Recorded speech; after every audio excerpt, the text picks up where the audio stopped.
Salut! Désolée de déranger.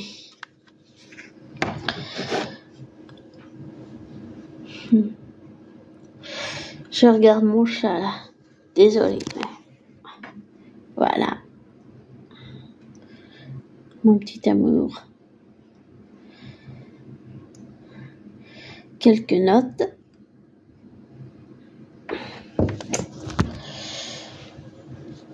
Voilà. Alors. Et désolée pour le bruit qu'il y a à la cuisine. Et pour cet audio super tard, à 2h28 du matin, mais j'arrivais pas à dormir. Alors.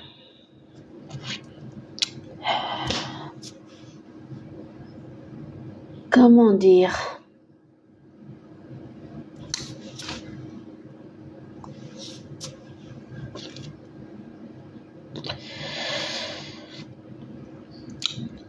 En faisant ce travail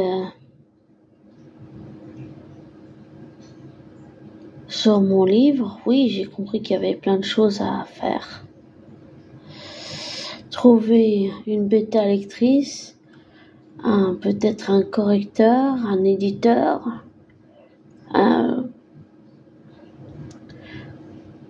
j'ai compris que les agents, ils touchaient en général pas mal de pourcentage. J'ai compris que pour le livre, il y avait beaucoup de choses à faire. Enfin, c'est pas de ça que je voulais parler, mais voilà. En fait, j'avais envie de parler dans une longue réflexion que j'ai faite.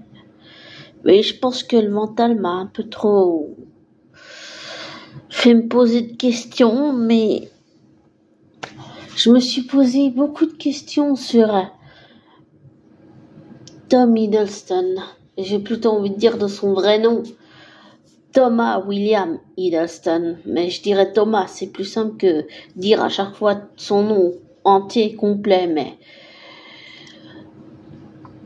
je me suis posé pas mal de questions sur Thomas. Et je me suis aussi beaucoup posé de questions sur...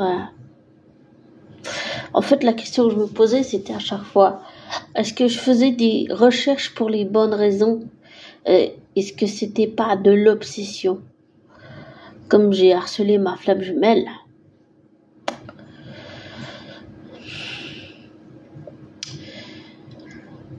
Et le dernier audio d'ailleurs que j'ai fait sur les flammes jumelles, désolé si c'était passionné, mais j'ai pas pu m'empêcher. C'était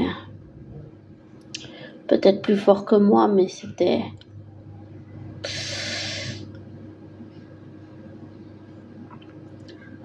C'était des questions essentielles à se poser. Que je voulais pas, mais qu'il fallait se poser quand même.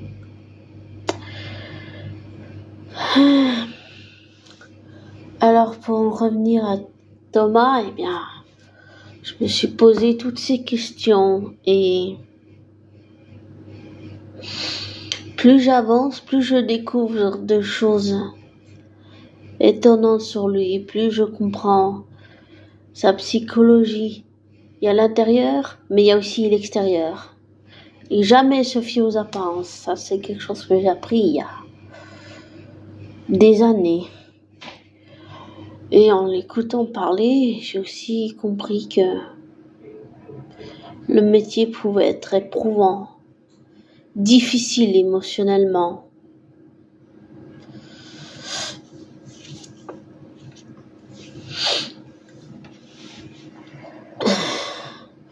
Maintenant, je sais pas ce qu'il va faire, mais j'ai appris par les dossiers geeks là. Je savais qu'il jouait dans des petites productions indépendantes, mais je sais pas, le fait que Dossier Geek le dit, je sais pas pourquoi ça m'a fait quelque chose. Peut-être que je le savais inconsciemment, mais que je le savais pas consciemment. Enfin, je sais pas, je me pose la question, là aussi. Et plus je découvre cet artiste au-delà de Loki, plus c'est surprenant, c'est C'est très surprenant.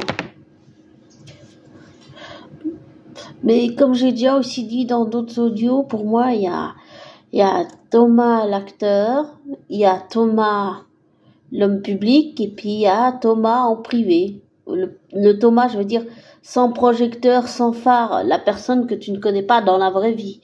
Il y a le mari, il y a le père, et puis il y a Thomas en privé, voilà. Le Thomas que tu connais pas. Si on peut dire dans l'ombre, ça veut dire dans l'anonymat, ça veut dire... ce qu'on s'imagine, c'est qu'un artiste, c'est toujours quelqu'un d'extraordinaire, que c'est toujours quelqu'un pas comme nous, mais en fait, il est comme nous. Il a ses travers, il a ses défauts, il a ses qualités, il a ses parts d'ombre aussi, il a aussi ses éclats magnifiques de lumière, et ses parts d'ombre, les parts d'ombre, c'est sûr que c'est pas beau à regarder en soi, mais j'ai compris que pour avancer, il fallait justement regarder à l'intérieur de soi et pas à l'extérieur. Et Thomas, lui, m'a fait travailler tout ça depuis 2011 à maintenant. Donc, et ça s'arrête pas, ça fait que s'accélérer, ça continue. Et c'est étrange. Et je saurais pas dire pourquoi, mais je finirai avec une petite, je sais pas si on peut dire un trait d'horreur ou un trait de Reddit, mais un matin, je me suis réveillée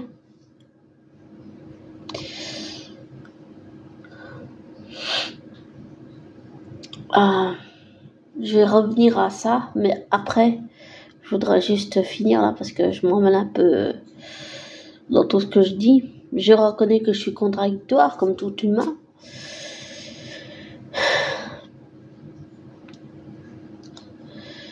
Mais c'est assez impressionnant, c'est impressionnant.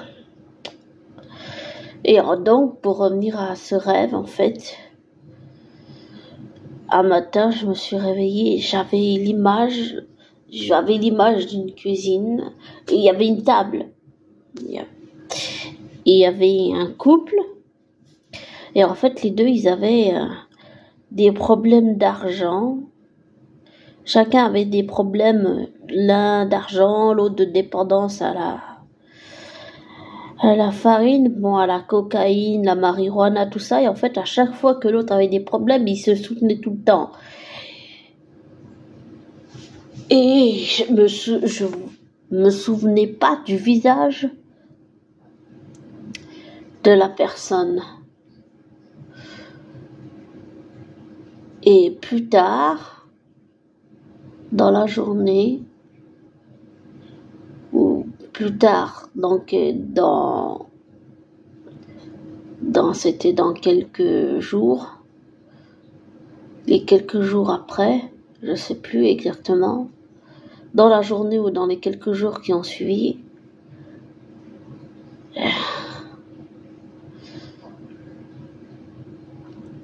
j'ai vu l'image, j'ai vu le visage de Thomas apparaître d'une certaine façon.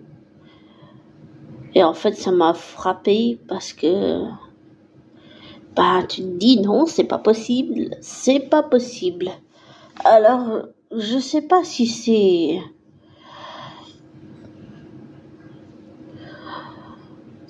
réel ou pas, mais j'ai toujours pensé qu'il existait des univers où, par exemple, comment expliquer ça, où l'acteur de Chris Hemsworth et de Loki et de tous les personnages de Asgard qu'on connaît, bien en fait, j'ai toujours pensé que dans un autre univers, ici ils sont acteurs, mais dans un autre univers, ils existent en tant que le vrai Loki et le vrai Thor et tous les autres personnages d'Asgard. J'ai toujours pensé que ça existait. C'est comme peut-être des voiles ou quelque chose qui est en train de se briser pour laisser voir ce qu'on ne veut pas voir. Et je sais pas, c'est un rêve étrange. C'était vraiment bizarre. C'était bizarre. On se dit que c'est pas possible, que c'est quelque chose qui n'arrive qu'aux autres, que les autres le méritent de rêver de ce, si je peux dire, de ce genre d'être humain, mais pas soi. Alors, c'est ce que j'y pensais, et je suis même pas sûre d'avoir compris la signification de ce rêve. Ou alors, ou peut-être c'est une autre version de moi qui vit cette vie avec lui, mais donc il y aurait une autre version de Thomas Hiddleston, donc il y aurait une autre version de moi, Sophie, mais une version que je connais pas. Maintenant, je sais même pas si c'était la réalité ou pas. Tout ce que je sais, c'est que tout le monde n'est pas ouvert à ce genre de choses et que certains vont ramener ça à de la rationalité en disant mais c'est des hallucinations, c'est le fruit de ton imagination, genre oublie ça, c'est juste des hallucinations. Mais on peut pas toujours ramener c'est le fruit de ton imagination, c'est des hallucinations. Il faut voir plus loin que ce que la société nous dit ou que les programmations qu'on nous a programmées disent. Il faut voir beaucoup plus loin que ça. Casser un peu les carcans de la société, casser tout ce qu'on veut nous mettre comme carcan, voilà. Mais c'était irréel et je sais pas pourquoi ça m'a fait peut-être un choc. 2 minutes, il faut que je revienne.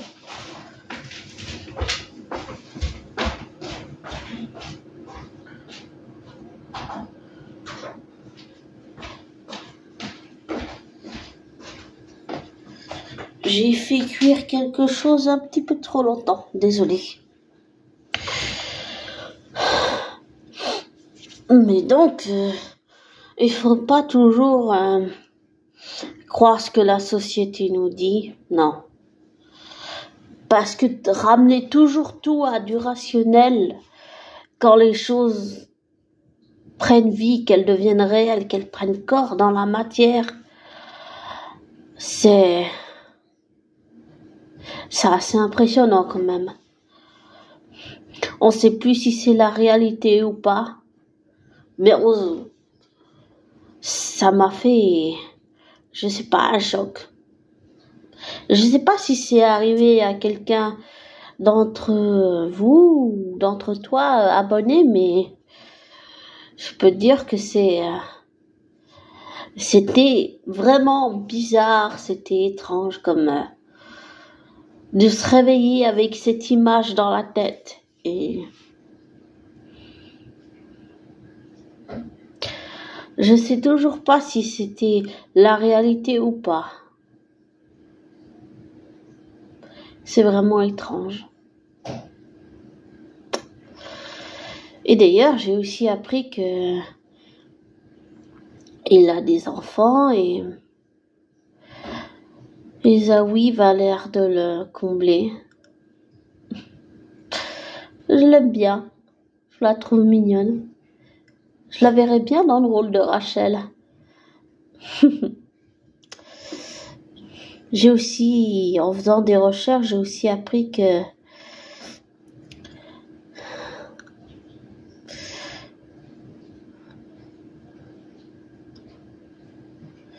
son film préféré c'était Hot avec Robert De Niro et Al Pacino, que ses livres préférés c'était Anna Karenina de Léon Tolstoï et Annie Human Heart de William Boyd, j'ai aussi appris que son super-héros préféré, c'était Superman. que qu'il avait fait un film de confort Castaway.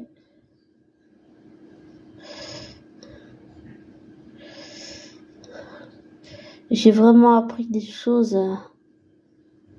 étonnantes. J'ai aussi compris que c'était un bourreau de travail.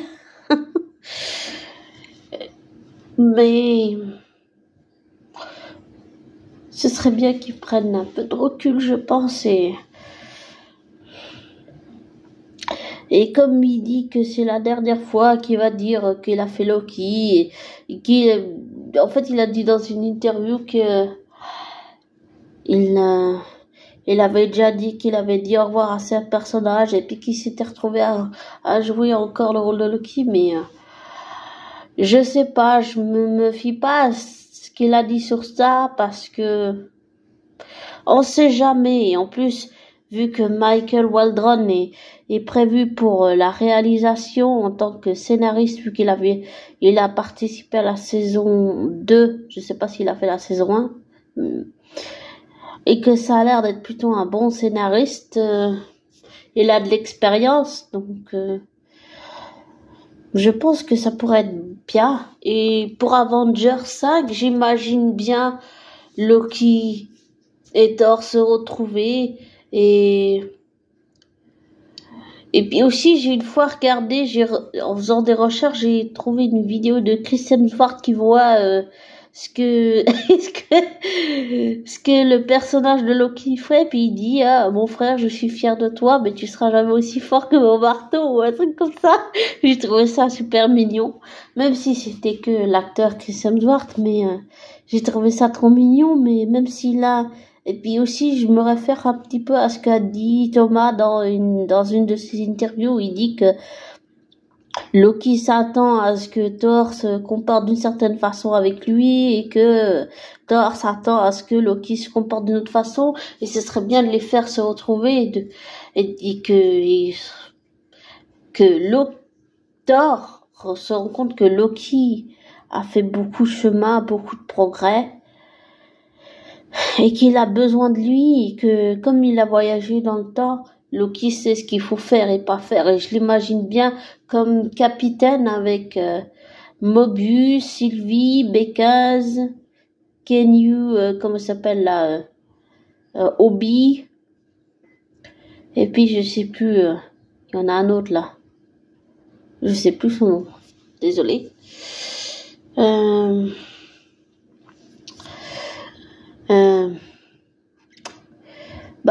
Je l'imagine bien Loki présenter toute sa nouvelle famille de cœur à Thor, et que ses proches, surtout Mobius et Sylvie, ce sont les personnes, de ce que j'ai compris, ce sont les personnes les plus proches de Loki, et Thor et Frigga aussi.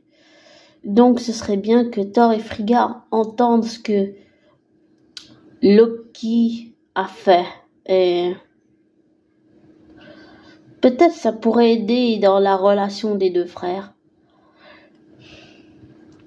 En tout cas, je sais pas si Jane va ressusciter ou pas, mais d'une certaine façon, Thor, il se retrouve père de famille avec la fille de... Comment il s'appelle l'autre là, pas Aragorn, Aragorn, comment il s'appelle, celui qui voulait s'emparer des enfants là, je sais plus comment il s'appelle. Eh ben, j'ai compris que la fille du méchant à la fin là, c'était super important pour le gars, mais que bon, il est mort. Mais Thor, du coup, il se retrouve père, donc Loki, ça fait oncle Loki, donc pour moi, ça ferait Mobius, oncle Mobius, et pourquoi pas oncle Mobius, tante Sylvie, tante Bekaz, et puis les deux autres là, je sais plus leur nom, Kazé, Franck, et je sais plus l'autre. Ce serait bien, ça ferait peut-être une famille recomposée, mais ce serait bien. Moi, je trouve que ce serait bien. Ce serait vraiment beau. Et pour moi, ce serait encore une façon encore plus de boucler la boucle d'une certaine façon. Beaucoup de youtubeurs disent que la boucle est bouclée, mais pour moi, ce qui manque, c'est le côté émotionnel dans leurs analyses. Ça manque d'émotion. Et je pense que sur le côté émotionnel et affectif et psychologique et tout, pour boucler vraiment la boucle, ce serait vraiment une réconciliation de Thor et Loki, et pourquoi pas avec aussi son père, sa mère, ce serait bien. En plus, vu que c'est un Loki qui a pas vécu tout ce que l'autre Loki d'Infinity War est mort, eh bien, je me dis qu'il peut encore réparer les dégâts, il peut encore vraiment réparer ses relations brisées, cassées avec ses parents adoptifs, avec son frère, et pourquoi pas présenter ses autres proches à sa famille adoptive. Je trouve que ça, ce serait vraiment une manière de boucler complètement la boucle. Vraiment, vraiment complètement. Ça, pour moi, ce serait vraiment super. Et puis, à la fin de la saison, je pleurais comme une madeleine. Et j'ai compris que c'était le symbole de l'arbre, là. L'arbre d'Yggdrasil. C'était magnifique, mais ça fait de Loki l'Avenger le plus puissant du MCU, et de tous les personnages que j'ai vus, même si j'aime énormément, même beaucoup Thor, j'ai jamais vu une telle évolution. Et j'ai aussi appris par les dossiers geeks que Taika Waititi, je sais plus comment on dit, c'est le réalisateur là qui a réalisé le Thor 4, et qui s'en foutait de Thor. Donc pour moi, en fait, il aime pas le personnage. En plus, il le dit lui-même. Mais je pense que maintenant, pour le Thor 5, même si ce serait un Thor 5 plus sombre, le mieux, ce serait de trouver un réalisateur, mais quelqu'un qui aime le personnage de Thor et le personnage de Loki, pour vraiment boucler la boucle. Ce serait vraiment bien. Ce serait magnifique, je trouve. Avec tout ça, on pourrait boucler la boucle, mais alors complètement, là. Vraiment complètement. Et concernant l'affaire Jonathan Majors, j'ai pas compris, mais apparemment, tout ce que j'ai compris, c'est que le procès est reporté, mais je comprends pas pourquoi ils font ça, en fait. Je comprends pas pourquoi ils reportent. Ils veulent... On dirait que c'est pour nuire à la série Loki. Je sais pas pourquoi ils font ça, mais reporter, c'est nul. Reporter, ça fait que perdre du temps. Et comme il y a eu la leçon avec Depp, là, tout ce qui s'est passé, je pense qu'ils vont pas refaire l'erreur de virer Jonathan Majors tant qu'on sait pas s'il est innocent ou pas. Et je dirais que tant qu'il n'y a pas de preuves, puisque c'est quelque chose qui n'est plus respecté, je pense qu'il faudrait quand même le respecter, c'est que la présomption d'innocence dit que l'accusé est innocent jusqu'à preuve du contraire, jusqu'à qu'on ait des preuves qu'il est coupable ou pas coupable. Je sais qu'il a perdu des marques, qu'il a perdu un agent, qu'il a plein de gens l'ont lâché, mais apparemment Marvel non. Ils veulent continuer avec Jonathan Majors, ça donc on verra. On verra où ça va aller tout ça.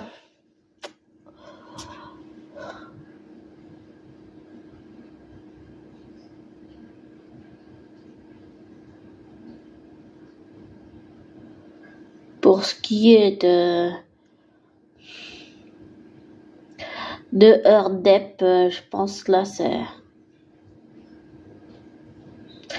c'était douloureux, et j'espère un livre, et j'espère une longue interview de Johnny Depp parce que je pense que ça pourrait donner la parole aux hommes qui sont victimes de violences, même s'il y a eu déjà des émissions, on le dit tous les jours, oui, plein de femmes meurent sur le coup de leur mari ou compagnon, mais on oublie qu'il y a aussi tous les 15 jours des hommes qui meurent sous les coups de leur femme ou leur compagne.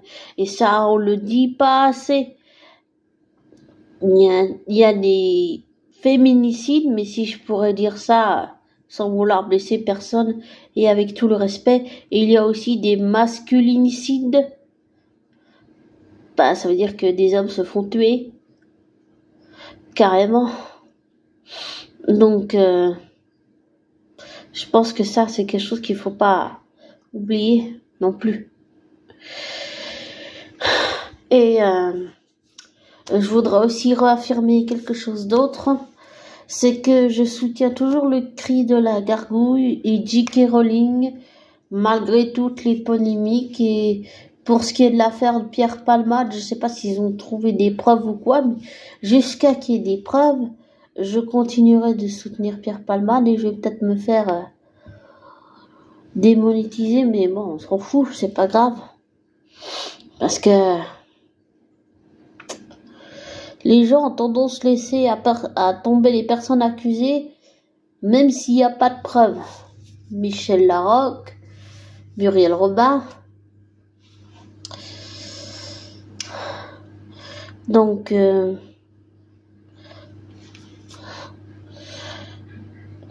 mieux, c'est d'attendre de voir les preuves matérielles avant de laisser tomber la personne, je pense. Après, ça, c'est que mon avis. On a tous des avis différents.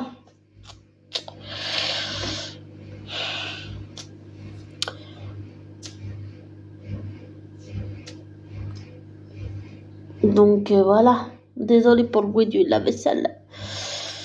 Je suis un peu arrivée au bout de ce que je voulais dire. Mais je pense que c'est important de soutenir les acteurs ou actrices et pas de les remplacer par l'IA, l'intelligence artificielle. Putain, j'ai du mal. Je pense que c'est toujours important de soutenir des artistes qui font un travail de dingue que de laisser la place à l'IA, à l'intelligence artificielle truc mûche. Je pense que c'est important. C'est pour ça que je continue à suivre Thomas et à le soutenir dans ce qu'il fait, parce que je pense qu'on a besoin d'artistes comme eux, voilà. On a besoin d'êtres humains comme eux, parce qu'avant tout, j'allais dire, avant tout, c'est un être humain. Donc, voilà.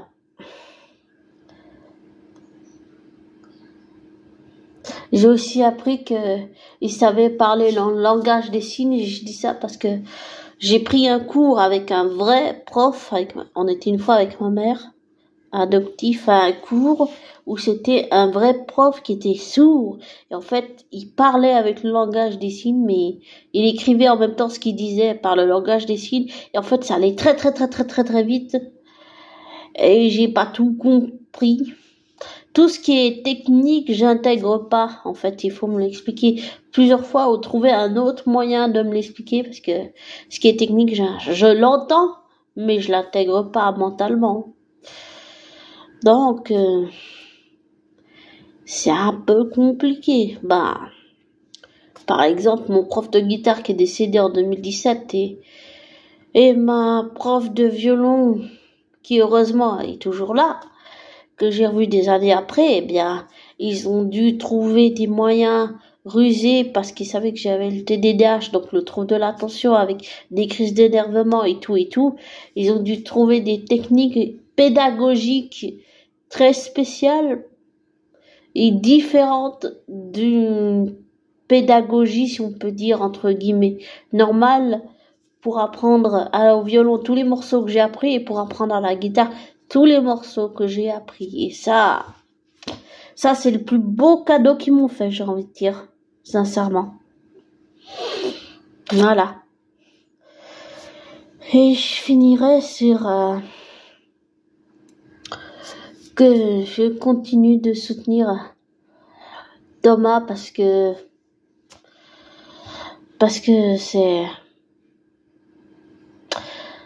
il faut que je reconnaisse que même si j'ai pas envie de le faire, c'est un de ces, comment on pourrait dire ça?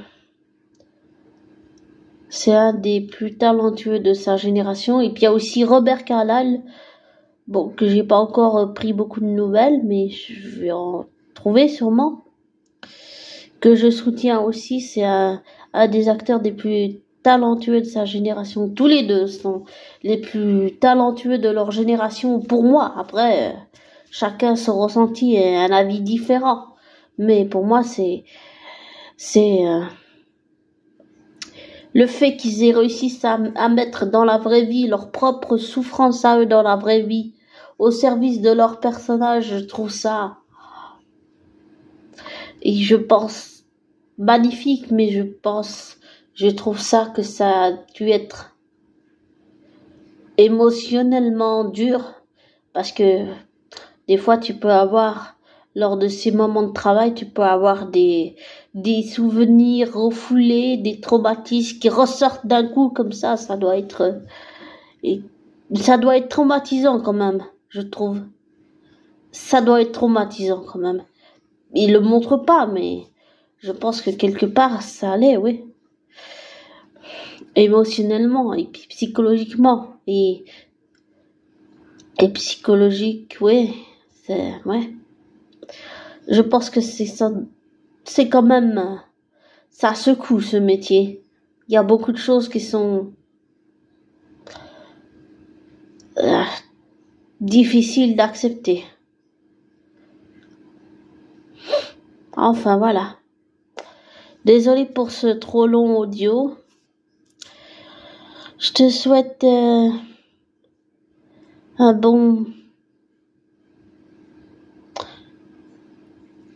bonne fin de semaine, un bon dimanche, un bon samedi, une bonne future prochaine semaine.